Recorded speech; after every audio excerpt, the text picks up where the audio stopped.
Dobrý deň, ja vás vítam v ďalšom dieli nášho podcastu Hilti Talks. Hilti Talks je podcast, ktorý je venovaný témam, ktoré rezonujú stavebníctvom, témam, o ktorých sa rozpráva málo, ale rovnako témam, ktoré sú venované inováciám. Moje meno je Jana Budáčová a prizvala som si dneska kolegu Jakuba Štepánka z Českej republiky, ktorý je technikom v spoločnosti Hilti. Vítaj, Jakub. Zdravím, dobrý den. A som veľmi rada, že témam udržateľnosti a inováciám sa venuje dneska čoraz viac spoločností a veľmi ma teší, že pozvanie prijal pán Jakub Dikej zo spoločnosti Danucem. Dobrý deň.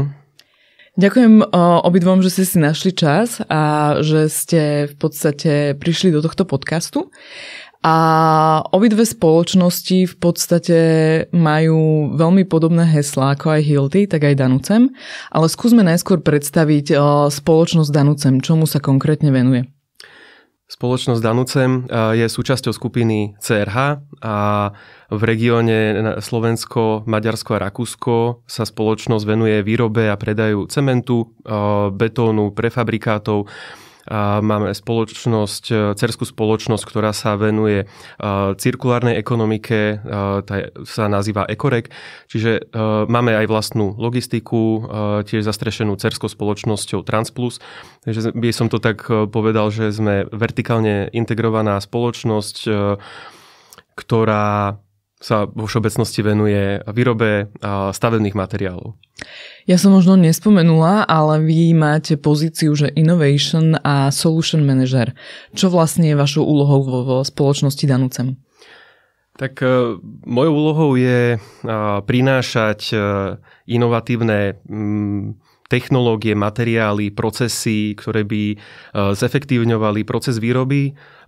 Je to samozrejme častokrát zamerané aj práve na znižovanie uhlíkovej stopy a čo sa tej časti Solutions týka, tak tá je práve zameraná na prinášanie nových riešení pre našich zákazníkov, ktoré vlastne chceme im ponúknuť, aby sme zase pomohli im zefektívňovať proces výroby, výstavby a podobne. Ja som už na začiatku spomenula, že v podstate obidve spoločnosti, ako aj Hilti, tak aj Danucem ideme rovnakú stratégiu. U nás sa riadíme heslom Making Construction Better, k tomu sa dostaneme neskôr. Pre Danucem je to budujeme udržateľnú budúcnosť. Čo v podstate si môžu posluchači pod týmto predstaviť? Budujeme udržateľnú budúcnosť znamená, že tie naše materiály sú udržateľné, sú zamerané práve na tú nízkouhlíkovú výrobu, ale zároveň to znamenajú aj konkrétne kroky, ktoré podnikáme. Sú to konkrétne projekty na znižovanie tej uhlíkovej stopy. Niektoré z nich boli aj podporené z modernizačného fondu napríklad pre obe cementárne, aj pre Rohožník, aj pre Turňu nad Bodvou.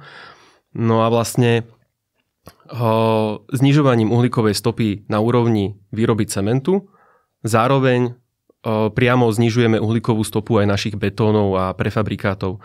Takže nie je to len, by som povedal, fráza, ale sú to aj konkrétne kroky, ktoré vlastne podnikáme preto, aby tá budúcnosť bola udržateľná. Skúsme ešte teda vysvetliť, čo znamená Making Construction Better za spoločnosť Hilti, kým sa dostaneme ku konkrétnym témam. Jak už si řekla, Making Construction Better je vlastně cíl naší strategie v Hilti. A když to velmi jednoduše přeložím, tak vlastně chceme dělat stavebnictví lepším. Vlastně stavebnictví, když se na něho podíváme v dnešní době, tak oproti ostatním druhům průmyslu zaostává. Má velmi vysoké emise CO2, je tam nízká bezpečnost a nízká produktivita. Například, když to porovnáme s automotiv. A vlastně náš závazek zákazníkům v této strategii je, že jim budeme nejlepším partnerem ve 3 oblastech. Oblast produktivity, oblast bezpečnosti a oblast udržitelnosti. Takže tady je vlastně ten průnik těch našich strategií a to, na co my se zaměřujeme a to, proč jsme se tady dneska sešli. Ja som v podstate prišla na to, že my a Danuce máme spoločnú reč prostredníctvom webinára, ktorý ste robili pre Slovenskú radu pre zelené budovy. A skúsme načrtnúť, že čomu bol konkrétne ten webinár venovaný. Áno, tak Slovenská rada pre zelené budovy pravidelne organizuje tzv. Green Building Academy, čo je séria modulov, pričom každý ten modul je zameraný na inú tému. Nás prizvali práve na modul, ktorý bol pomenovaný Zabudovaný uhlík, čiže aj s inými spoločnosťami z iných sfér v rámci stavebníctva. Sme tam boli prizvaní, sme práve rozprávali presne o tom, aké kroky môžu byť podniknuté pre zníženie tej CO2 v cementárniach a následne ako sa to transformuje alebo prenesie do výroby betónov. Lebo vlastne, ešte možno, aby som tak povedal, pri tých betónoch, keď sa bavíme o CO2 stope, tak je taký priemer, že zhruba 70% tej CO2 pochádza práve z cementu. Čiže my keď znížime CO2 v cementoch, priamo si tým znižujeme CO2 aj v betónoch. Teraz ste mi trošku zobrali moju otázku, ale možno, že otázka na obidvoch, že skúsme posluchačom vysvetliť, aké sú všetky možné spôsoby, ako v stavebníctve dokážeme znížiť množstvo CO2. Dobrá, tak já začnu, když to vezmu takhle z pohledu Hilty, protože moc jiných pohledů ani neznám, tak těch možností je několik. Budeme se bavit, dejme tomu, o tom zabudovaném CO2. První z nich je teda, že ty materiály, které jsou na stavbu dováženy, tak jsou s nízkou uhlíkovou stopou. Na to my se v Hilty samozřejmě zaměřujeme a my už jsme v tuto chvíli ve vlastních provozech CO2 neutrální a míříme k tomu, aby i naši dodavatelé byli CO2 neutrální. Kromě toho samotného materiálu, tak samozřejmě také odpad, který na stavbě vznikne, tak může mít velký dopad na ekologii, na CO2. Doprava je velmi významný faktor. Vlastně kolik lidí tam na té stavbě a jak dlouho jsou, má také dopad na to výsledné CO2. Takže to je tak z našeho pohledu asi, co my třeba do těch kalkulací i počítáme. No, ja môžem len súhlasiť v podstate, čo kolega tu povedal. A tiež ešte vlastne tu pri tej doprave by som spomenul, že my ako Danucem zvyšujeme používanie práve aj vlakovej dopravy, ktorá je menej emisná. Testujeme aj prvé elektrické ťahače na dopravu cementu ku našim zákazníkom, takže práve ako ste povedali, že tá doprava tiež je obrovský prínos k tej CO2 stope, tak tiež vlastne aj na tomto pracujeme. No a v rámci stavieb, ako to bolo presne povedané, aj odpad, ako sa využíva, spracováva a podobne, takže súhlasím. Ja prezradím, že spoločnosť Danucem si vlastne vyvinula vlastný spôsob alebo systém označovania množstva emisí, k čomu vlastne ten systém slúži. A druhá otázka je, že či je veľa dodávateľov, ktorí v podstate idú rovnakým spôsobom. Ten systém označovania sme vyvinuli práve preto, je to, ešte by som tak to konkretizoval, že je to označovanie pri cementoch a vyvinuli sme ho preto, aby sme vedeli zákazníkom transparentne komunikovať práve tú CO2 stopu, ktorú aký produkt má. A je to v podstate taký labeling systém pri existujúcich produktoch, výrobkoch. K tej druhej časti otázky, že či veľa dodávateľov takéto označovanie má, záleží od toho, že o čom konkrétne sa bavíme, alebo aj o akom regióne sa bavíme. Túto v našom regióne tých dodávateľov zatiaľ veľa nie je. Keď sa bavíme globálne, tak samozrejme už takéto systémy rôzne boli vyvinuté aj našou, by som povedal, že globálnou konkurenciou. Ale čo by som ešte túto tak spomenul ako takú zaujímavosť, že práve v týchto dňoch spúšťame komunikáciu o našej novej značke Kobion, ktorá bude slúžiť na označovanie nízkouhlíkových betónov. Čiže ten labeling, čo sme si povedali na začiatku, to sa týka cementov. Cobion je označenie nízkouhlíkového betónu, pričom tam je vyvinutý škálovací systém podľa triedy betónu, je tam určená hranica, pod ktorou, ak sa nachádzame, tak už hovoríme o nízkouhlíkovom betóne a teda o Cobione v našom prípade.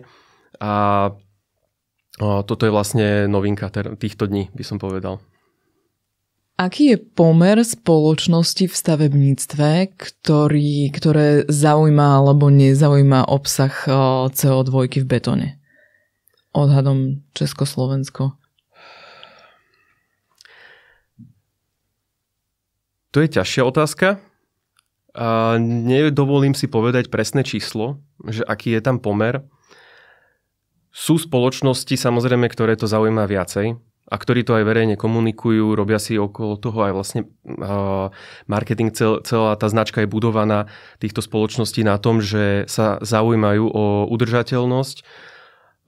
Potom musím ale povedať, že sú spoločnosti, ktoré sa o to zaujímajú kvôli tomu, že musia, ale tak všeobecne by som povedal, alebo by som preložil to slovíčko udržateľnosť do tej známej skratky ESG, že už býva aj tak, začína byť všeobecne známe, že to ESG už nie je iba téma, o ktorej sa chceme rozprávať, ale že je to konkrétny nástroj na meranie udržateľnosti spoločnosti a toto ESG sú spoločnosti, by mali transparentne komunikovať, ako sú v tom výkonní, hej, v tejto oblasti a na základe toho následne si ich môžu ich potenciálni spolupracovníci alebo partneri pozrieť a ako aj vy hovoríte, že vlastne snažíte sa aj o znižovanie uhlíkovej stopy v dodávateľskom vlastne sektore, tak môžete si následne pozrieť, ktorá spoločnosť ako je hodnotená v rámci ESG a sa rozhodnete, či s nimi idete spolupracovať alebo nie. Začína to byť už taká rozsiahlejšia téma, hovorí sa o tom, ale pomer presne určiť, to je náročné. Veľmi ťažko. Môžeme vysvetliť ESG, čo konkrétne znamená, aby vedeli aj poslucháči, ktorí sú z univerzity a ktorí ešte s tým neprišli do kontaktu? ESG je skrátka Environmental, Social and Governance. Čiže sú to 3 aspekty, ktoré sa posudzujú. Je tam vyvinutá metodológia na posudzovanie týchto 3 aspektov. A v podstate hovorí to o tom, ako som spomínal, že ako udržateľná tá daná spoločnosť je. Myslíte si, že budú mať spoločnosti povinnosť preukazovať v podstate tie jednotlivé články ESG? Myslím si, že to príde. Že časom sa k tomu dostaneme. Áno. Dúfame, že pomerne skoro. Dobre, teraz tá hlavná téma, o ktorej my sme sa ako bavili a prečo ja som vás oslovila potom v webinári, a to sú senzory betónu a teda sa dotkneme aj viacej znižovania toho uhlíka konkrétne, aby sme predstavili, že čo si po tým ľudia môžu predstaviť a ako to vlastne funguje. Takže k tým senzorom. Na čo slúžia senzory do betónu, Jakub?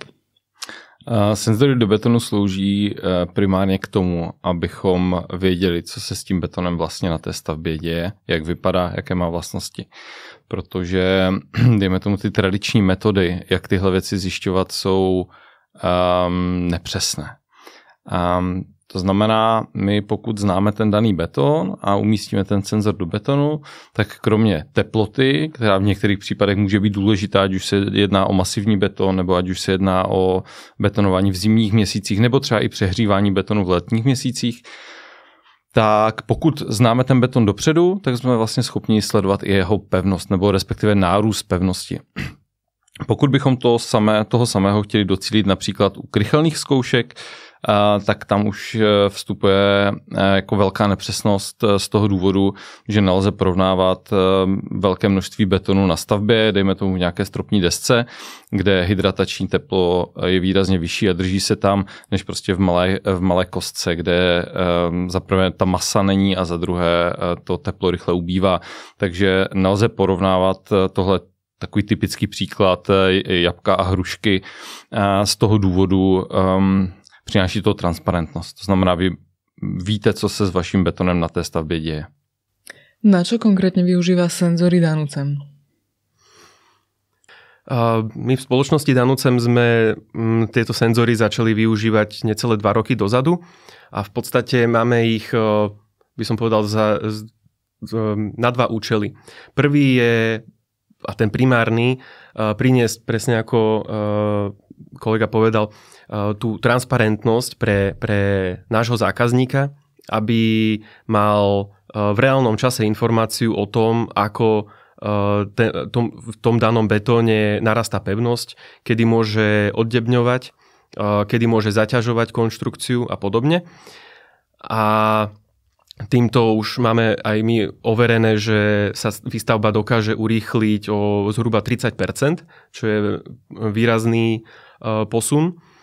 A samozrejme je to aj zbieranie dát pre nás interne, keďže my už dlhodobo odoberáme vzorky na skúšky pevnosti nad rámec normy, by som povedal, v podstate pre nejaké hĺbkové analýzy. Lenže tieto vzorky sú stále odoberané na úrovni betonárne. A teraz vlastne za pomoci týchto senzorov budeme schopní zbierať data aj o tom, čo sa deje s betónom na stavbe, a budeme vedieť zas lepšie analyzovať tieto výsledky a následne aj robiť optimalizácie. Ako vyzerá presne použitie tých senzorov do betónu? Myslíte teraz celý ten proces, ako to inštalácia a podobne? No, dobre. Senzory, ktoré používame my, sú plne zabudovateľné. To znamená, že dá sa pripevniť na výstuž, na hornú výstuž, napríklad stropnej dosky. Ho tam stiahnete nejak SK-páskou, má na sebe QR kód, ktorý načítate do aplikácie v mobile a presne si viete pomenovať prvok v rámci stavby, kde ste ho dali. Že je to stropná doska, tretie podlažie, juhovýchodný roh a podobne. Následne vlastne už týmto aktivujete ten senzor a čakáte už len na bod, kedy sa senzor zaleje betónom. Plne zabudovateľný znamená, že vlastne ho tam nainštalujem a už ostane v betóne navždy. Následne, keď je už zaliatý senzor betónom, tak len v aplikácii nastavím presne tento čas a už potom len čakám, kedy sa mi začnú zbierať údaje, kedy tam začne nabiehať vlastne to hydratačné teplo, následne už tam aj vidím presne tú krivku pevnosti, narastu pevnosti betónu. Čo všetko môžu senzory v podstate pri tej výstavbe ovplyvniť? No, to nádherně koresponduje vlastně s tou strategií, o které jsem už říkal, a ty 3 pilíře, kde se snažíme být zákazníkovi tím nejlepším partnerem. To znamená bezpečnost, udržitelnost a produktivita. Když se podíváme na tu první, to znamená bezpečnost, tak vlastně doteď, nebo tradiční způsob, jak se zákazník rozhoduje o tom, jak se svým betonem naloží, to znamená například kdy odbednit, tak se rozhoduje na základě nepřesných dat velmi, velmi často. To znamená, pokud se rozhoduje na základě krychelných zkoušek, neodpovídá to situaci na stavbě. Pokud se rozhoduje na základě Schmidtova kladívka, tak ještě nikdy jsem nezažil někoho, kdo si kalibruje křivku předtím, než to dělá. Pokud se rozhoduje na základě zkušenosti, tak jako každá deska může být jiná, každý beton může být jiný, záleží dokonce, jak fouká vítr, záleží, jaká je teplota přes den v noci. Opět není to na základě dat. Takže tohle z hlediska bezpečnosti přináší velkou výhodu, protože ten zákazník je schopen udělat správné rozhodnutí ve správný čas na základě dat. Ten druhý pilíř, produktivita, tak jak právě zmiňoval kolega, lze využít ty senzory na to, že známe beton a jsme schopni odbednit ve správný čas, což velmi často znamená dříve. Jestli kolega zmiňoval 30%, může to sedět, může to být i výrazně vyšší číslo, nebo vlastně záleží víceméně na tom zákazníkovi. Jestli nechá původní recepturu toho betonu v průběhu výstavby a bude odbedňovat výrazně dříve, anebo jestli se třeba rozhodne, že si ponechá původní harmonogram, ale ten rychlejší nárůst pevnosti, který reálně na stavbě nastává, tak využije například k tomu, aby optimalizoval vlastně recepturu toho betonu a docílil tím například nižšího CO2. Ať už použije jiný cement, dejme tomu udržitelnější cement s nižším náběhem pevnosti, anebo toho cementu použije méně a vlastně náběh té pevnosti bude pomalejší, nicméně v jeho harmonogramu to bude stále dostačující a tím pádem ušetří CO2. A nebo kompromis, to znamená trošku ušetříme času, trošku ušetříme CO2. Víceméně to vždycky na tom zákazníkovi, na jeho potřebách, co je pro něho priorita a ty senzory mu přináší transparentnost, na základě které se on může rozhodovat. Danucem využíva v podstate senzory ako na stavbách, keď v podstate má so svojím zákazníkom tú dohodu, alebo ich využívate aj vo svojich laboratóriách? Áno. A dobre. V oboch prípadoch. A teda, čo na základe použitia senzorov v podstate vyplýva potom pre Danucem? Ako vyzerá potom ten postup tej optimalizácie? Povedal by som, že až tak ďaleko sme ešte neprišli, lebo hovorím, že vlastne tie dáta len zbierame. Takže keď ich budeme mať dostatok, budeme tam vidieť už nejaké trendy, tak potom tá optimalizácia, presne ako kolega hovoril, môže spočívať buď v použití pomalšieho cementu, v optimalizácii jeho množstva. Samozrejme sa nebavíme nevyhnutne iba o znižovaní, ale môžeme dospieť k záveru, že treba zvýšiť obsah cementu. Takže hovorím, tie dáta sa zbierajú a ako náhle ich budeme mať dostatok, tak potom sa budeme vedieť rozhodnúť, ako čo najlepšie výjsť v ústrety práve tým zákazníkom, čo by som vlastne tuto ešte zdôraznil, že aj to použitie tým, že je v súčinnosti práve s tým zákazníkom, tak sa snažíme aj na to tak pozerať, že potom tie optimalizácie robiť aj z toho hľadiska, aby ten zákazník z toho tiež mal benefit. My sme sa v podstate v predchádzajúcich podcastoch už venovali téme aj Green Buildings. V podstate znižovanie toho uhlíka, alebo teda CO2 v betóne vedie k tomu, že budeme mať ako keby betón, ktorý bude spĺňať hodnoty pre Green Buildings, že zvyšuje to ako keby tú certifikáciu. Povedal by som, že je to nástroj, ktorý k tomu dopomáha. Samozrejme, že je tam viacero krokov, ktoré treba podniknúť na dosiahnutie toho cieľa. Ale áno, je to účinný nástroj, aby nám to pomohlo ísť nižšie. Existujú hranice, kedy hovoríme o tom, že betón už patrí do tej skupiny, že je výhodný pre certifikáciu zelených budov a kedy nie? Do určitej miery by som povedal, že momentálne hranice sú definované v normách. Tu sa bavíme o betonárskej norme napríklad, ktorá hovorí presne o tom, kedy aký cement a tiež aj o tom, že aké množstvo toho cementu by malo byť použité pri rôznych triedách betónu.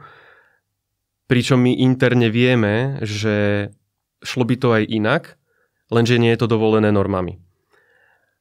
A práve tuto aj v spoločnosti Danucem pracujeme na revíziách týchto noriem, aby napríklad boli povolené nové druhy cementov pre rôzne aplikácie, alebo sa postupne prevzal tzv. Performance-based certifikácia, čiže bude mať výrobca vôľu v tom, koľko akého cementu použiť, ale musia výsledky parametre vyhovovať. Bavíme sa o parametroch pevnosti toho betónu. Pevnosti aj trvanlivosti betónu, samozrejme. No a tu napríklad, ako som spomínal, túto značku Cobion pre nízkouhlíkové betóny, tak tam sa nám to podarilo tak nastaviť vlastne tie receptúry a použité cementy aj vzhľadom ku momentálnym predpisom, ktoré sú v normách, že už vieme nazývať tieto betóny nízkouhlíkové. Ako som spomínal, budú tam vlastne tie hranice, pod ktoré sa vieme dostať práve aj vďaka cementom z našich cementární, ktoré sú aj, by som povedal, celosvetovo unikátne v tej nízkej uhlíkovej stope. Cementáren Turňa nad Bodvou má, tuším, najnižšiu uhlíkovú stopu minimálne v Európe, ak nie celoosvetovo. Takže. Super. A vlastne tá cementáreň v podstate, ktorá má najnižšiu uhlíkovú stopu, už na tom pracuje pravdepodobne niekoľko rokov, aby ju znížila? Áno, ono je to dlhodobý proces. Postupná implementácia rôznych technológií, používanie alternatívnych materiálov, ktoré vlastne, to sú všetko tie kroky, ktorými sa dostávame na tak nízku hranicu alebo úroveň, na ktorej momentálne sme. A ešte sa opýtam, to znamená, že v podstate aktuálna slovenská normalizácia alebo teda slovenské technické normy, ktoré máme, zatiaľ neumožňujú ako keby znižovať podiel toho cementu v betóne alebo umožňujú? Momentálne neumožňujú. Je to, áno, vychádza to jednak zo slovenských noriem, ale aj z európskych. Ale zároveň viem, že teda tam prebiehajú rokovania, revízie, aby sa umožnilo ísť do verzií, ktoré sú nízkouhlíkovejšie oproti tomu, čo je teraz možné. Super, ja možno len spomeniem, že teda my sme sa rozprávali o senzoroch a teda ja som veľmi rada, že spoločnosť Danucem prijala ponuku na spoluprácu aj z Hilty, takže dúfam, že čoskoro budeme mať nejaké výstupy a feedbacky. A teda skúsme ešte len zmieniť, že teda aké budú trendy, čo sa týka udržateľnosti. Tak myslím, že termín Green Deal zná úplně každý, byť je nemá úplně pozitivní podtón. Nicméně právě tento Green Deal postupně jako nabíhá i v Česku, i na Slovensku a něco jako taxonomie Evropské unie začne velmi brzy platit a vlastně ten tlak na tu udržitelnost bude čím dál větší. A já když teď vlastně mluvím se zákazníky v Česku, tak ten zájem o tu udržitelnost je, ale je spíš takový, dejme tomu, informativní.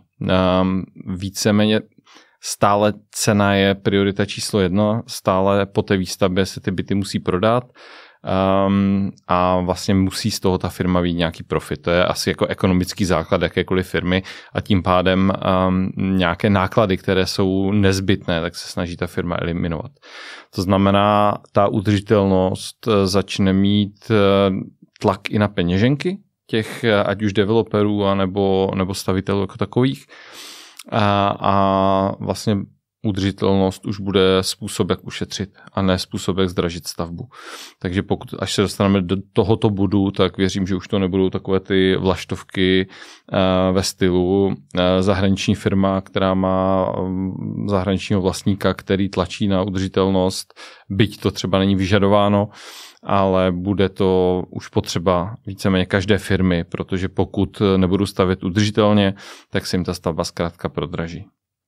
Takže ty trendy vidíme, ale ještě bude asi trvat pár let, než se do tohoto stavu dostaneme. Tu by som možno len v krátkosti nadviazal. Samozrejme, že súhlasím, čo ste vraveli, len tu by som ukázal práve to, že tá udržateľnosť v stavebníctve nie je úlohou jednej spoločnosti alebo jedného článku v reťazci. Nie je to úlohou iba výrobcov materiálov alebo dodávateľov rôznych iných komponentov. Nie je to úlohou developera, ale je to úlohou všetkých. Ešte aj vlastne to financovanie bolo spomenuté. Vidíme už príklady zo zahraničia, zo západnej Európy, kedy napríklad banka, keď má financovať nejaký developerský projekt, tak si zadá presne podmienky, že musia byť použité nízkouhlíkové materiály. Alebo robia sa zelené verejné tendre v Holandsku napríklad. Takže je to úlohou všetkých sa na tom spolupodieľať a práve tu by som povedal, že ako to bude v budúcnosti vyzerať, závisí aj o tom, ako budú všetky tieto články reťazca edukované o tejto téme, ako si jej budú vedomé a samozrejme bude nevyhnutné, aby k tomu pristupovali transparentne. Ja vám veľmi pekne ďakujem za krásny záver. Bolo to fakt, že z mojej strany až geniálne zhrnutie toho vlastne, prečo sme sa tento podcast rozhodli natočiť a ja som naozaj veľmi rada, že spoločnosť Danucem ide v princípe rovnakým smerom, ako ide spoločnosť Hilti a že sme našli práve v tej udržateľnosti to spoločné slovo a že v princípe dúfam, že do budúcnosti budeme veľmi dobrí partneri, čo sa týka tohto, pretože môj osobný pocit je, že dneska na trhu nie je ešte na Slovenskom veľmi veľa spoločností, ktoré by ako keby rázili tie nové trendy a snažili sa v podstate o to, aby boli stavby udržateľnejšie a aby boli efektívnejšie a hlavne nákladovo výhodnejšie pre všetkých a zelenšie. Ja vám ďakujem ešte raz obidvom veľmi pekne a ďakujem aj všetkým poslucháčom, že ste si nás vypočuli. Prajem pekný deň. Díky. Ďakujem.